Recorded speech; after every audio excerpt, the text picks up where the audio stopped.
to have in the midst of us Hyun Hee Ban, the Chief of Social Policy Planning and Evaluations, UNICEF, Mr. Kaushik, Mr. Rao, and they will be talking about the plans of UNICEF in the coming years, the next year and the years to come further. And it's our pleasure and privilege to have them here. As you all know, the PIB and UNICEF together have been doing a lot of programs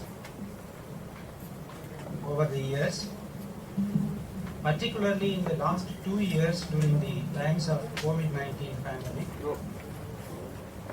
Our joint efforts have resulted in a lot of good work. We could contribute our might to the spread of COVID-19 awareness, the spread of best practices, the spread of vaccine awareness, etc. In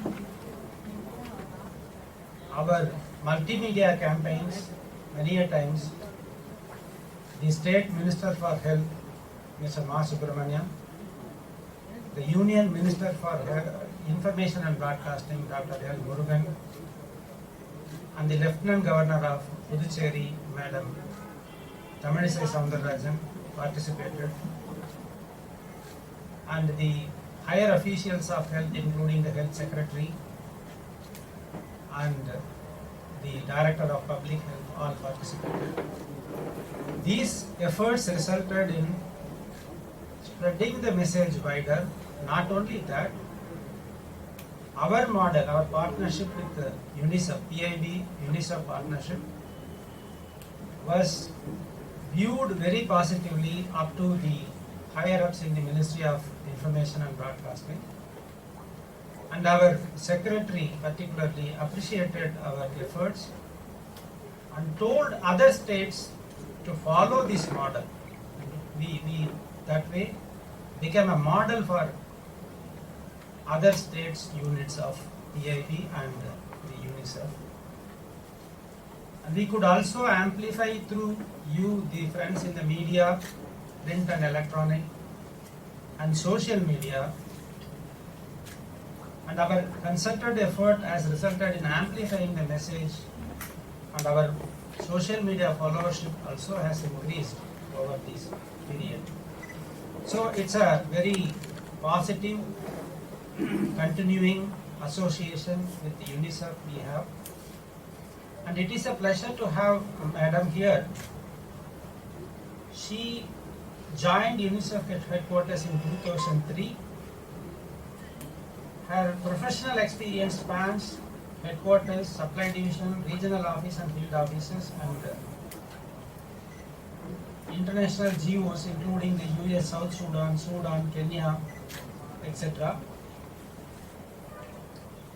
She has been responsible for leadership and managerial support in social policy, program planning, monitoring and evaluation.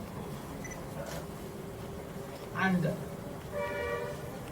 here today their agenda is to talk about the plans for the year and answer your questions and interact with you basically to get also key inputs as you are the experienced persons in the field. So with these words, I hand over to our colleagues from the UNICEF and Madam Ban. Thank you. Now, Chennai office. UNICEF programs in Tamil Nadu and Kerala. I'll give a brief about UNICEF work that is currently being done in both in Tamil Nadu. And post that, I would request Hyun to give her opening remarks, her observations, and after that we'll open up the forum for questions. Where Kaushik is here, Kaushik Ganguly is our health specialist, who's been working closely with the government of Tamil Nadu on providing all appropriate support along with PIB. Briefly, I'll cover upon 3 points. One is UNICEF globally. There is a strategic plan which has been notified, passed by the UN Assembly for the year 2020 to 25.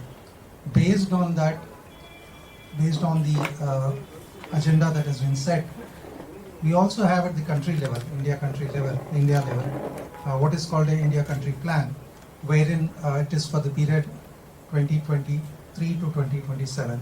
That's for the 5-year period. So one, the objective is to provide a brief on what are the strategic plan that we have in view. And two, Ms. Hyun is here essentially to meet government officials in the next 4 days in order to understand what are the priorities of the Tamil Nadu government and what have been our priorities in the last 4 years, and based on that take back as feedback from the state to the country office so that we can include in our country strategy. And the third is, of course, the social policy office itself, the Chennai office. What are the areas in which we have been focusing in the past few years, and what are the key kind of strategies that we are looking at Tamil Nadu, because UNICEF as such looks at Tamil Nadu as a model state. We don't even consider looking at just as a state for model for other states, but we look at Tamil Nadu, whatever UNICEF strategies that are implemented, as a model for the various middle income countries, be it Malaysia, be it Thailand. So therefore, UNICEF has a interest and role in taking forward some of the key initiatives that are done here, which some of them will elaborate, whether it's on child protection or health, on social policy, which we would like to document and take it forward as an implementable, scalable models for other countries. So a brief in terms of the strategic plan, UNICEF strategic plan for 2020 to 25. It's essentially guided by the, on the one side the COVID challenges, on the other side the achievement of SDGs. We are fast approaching 2030.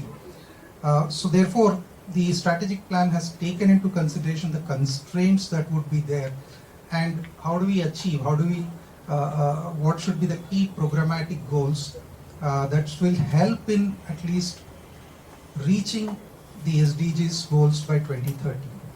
So by working through wide range of stakeholders, we have come out with child-centric SDGs for 5 interconnected goal areas.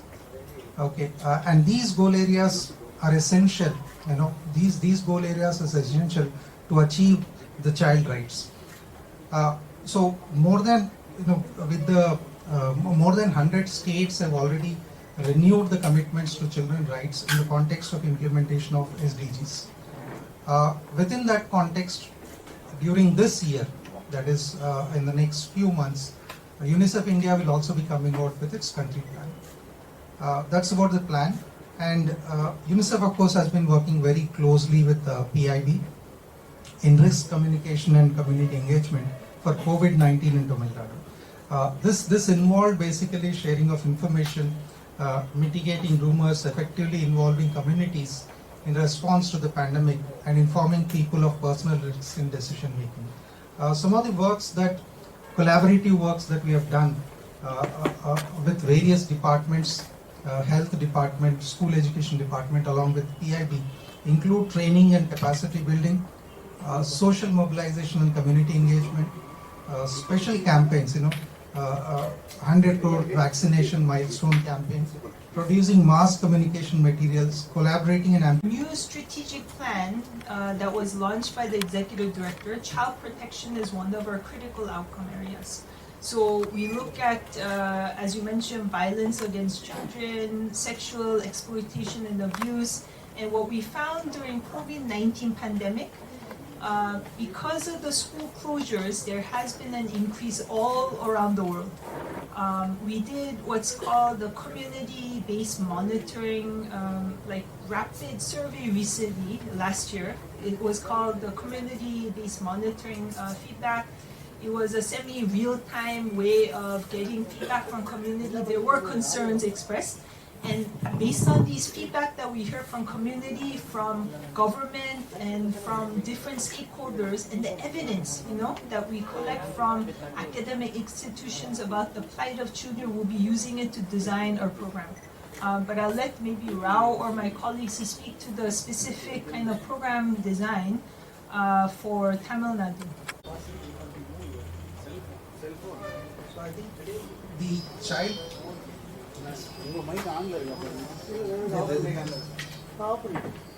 So the Child Protection Academy has been set up with the support of Government of Tamil Nadu, and the child.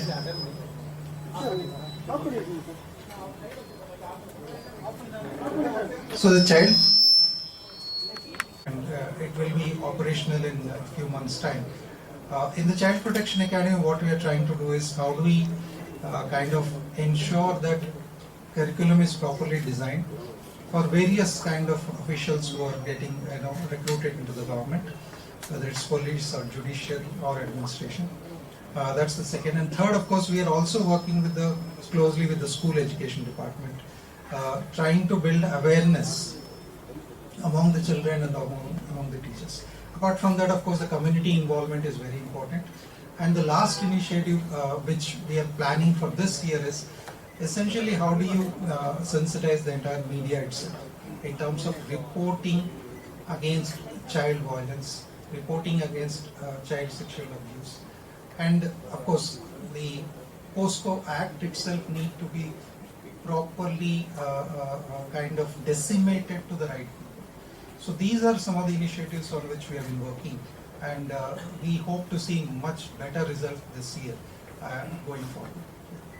Specifically regarding this child abuse, Madam was telling that violence, various kinds, it's at home because of economic loss. So it's much, I would say, during COVID, it's become much accentuated. The domestic violence has become much higher.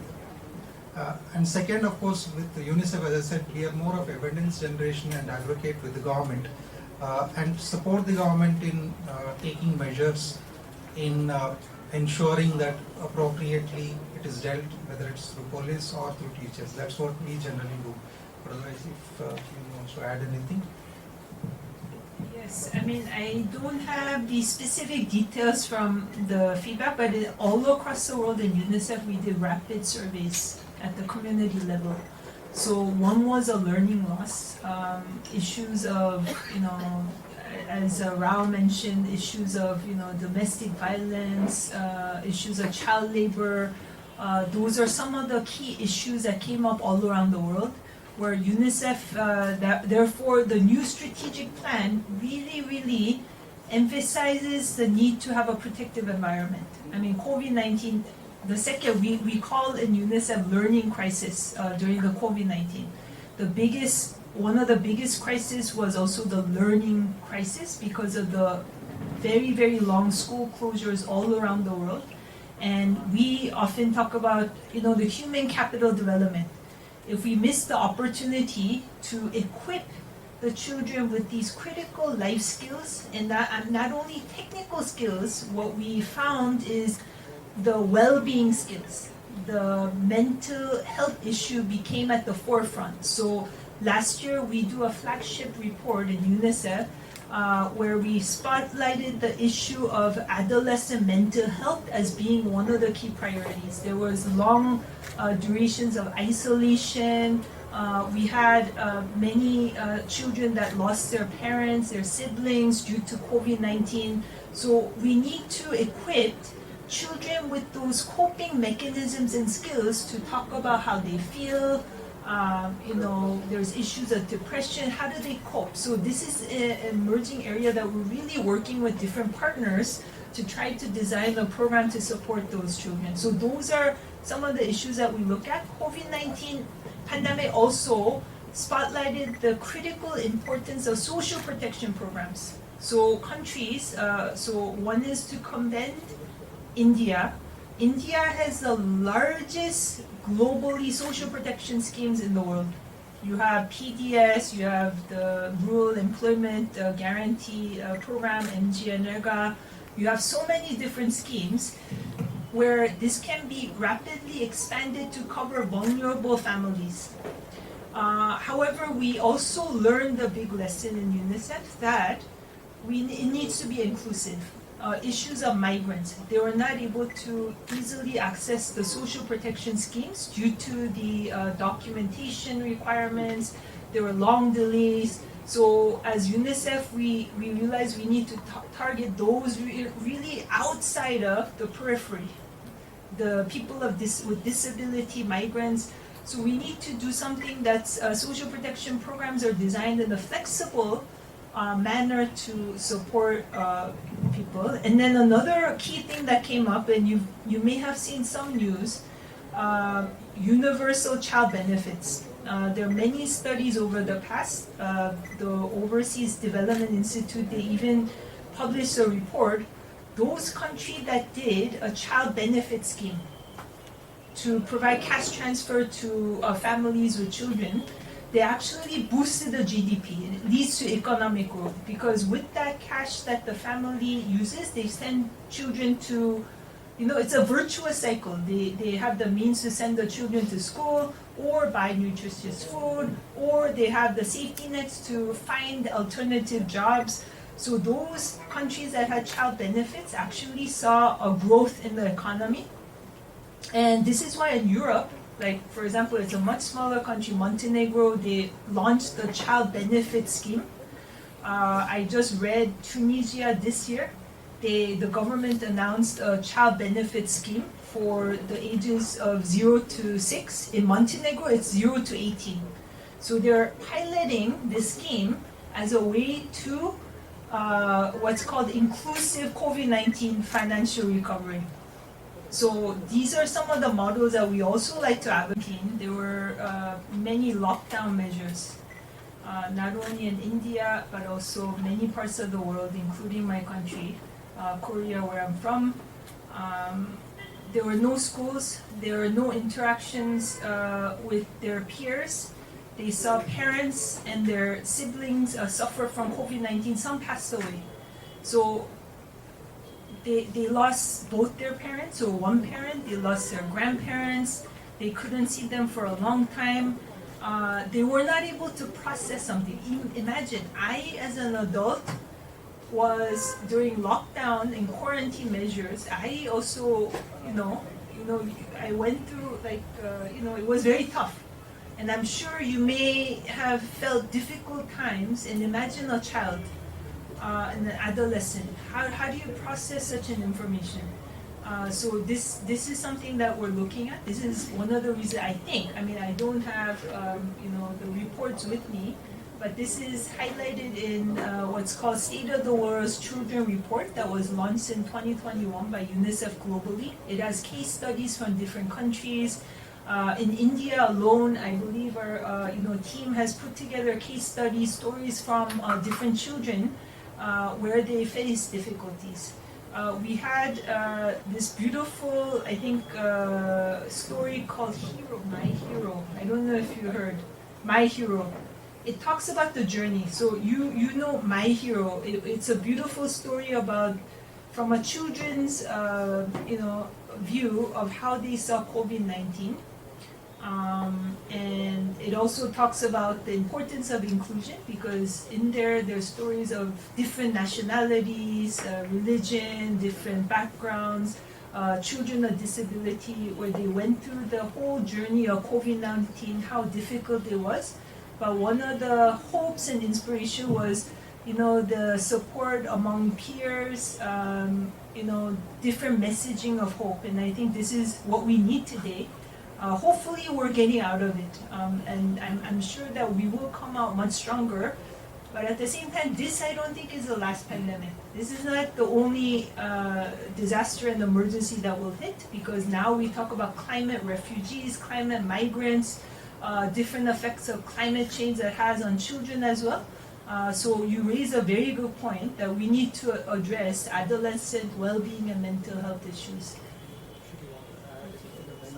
What is the percentage of children vaccinated in India, and specifically in Tamil Nadu? And what is UNICEF role to give a fulfillment of 100% vaccination for children? So I'll pass it on to the health social policy specialist, Kaushik. Thank you. That's a very good question actually. 7 lakh children that has been identified for vaccination, and the vaccination program is going on through schools. Now that the schools have been started, and most of the eligible population of in that age group have been attending schools for the last 5-6 months. So it has been a fairly straightforward for us to identify the beneficiaries and do the vaccination process.